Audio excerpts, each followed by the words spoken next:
How's it going, everyone? I'm Cameron with Z1 Off-Road. Today I'm here to introduce you to a new product. Say hello to the C200 Shock Skids.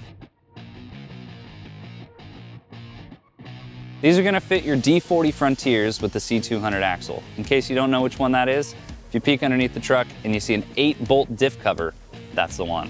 These are on all models except for the manual transmission equipped and Pro 4X models and other special editions with the locking rear differential. So this is going to be the vast majority of D40 Frontiers. The reason why you need these, if you take a look at that axle again, you'll notice that those shock mounts are low. They are right in the way, as we've covered before with the other versions. Those are prone to damage, bending, failure, getting ripped off even. So we want to protect those, keep them from getting caught up on objects on the trails, specifically rocks. So what we did is we went ahead and designed these with a parallel language to our D41 M226 shock skids. They're going to utilize our signature bolt bunkers, so they're going to slide in on either side of the shock skid.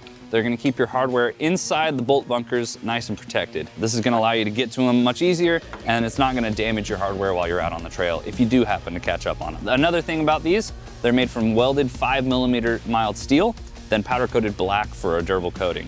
Installation is really simple. All you do is remove the factory lower shock bolts. You're going to slide this up onto the axle tube, rotate it into place, and put the bolt bunkers in, send the hardware through, and you're good to go. On the driver's side, you'll have a bracket to remove, but not to worry, we have a hole to accommodate for that bracket. If you're looking to protect your shock skids on your D40 Frontier, make sure you head on over to z1offroad.com and get yourself a pair of shock skids today.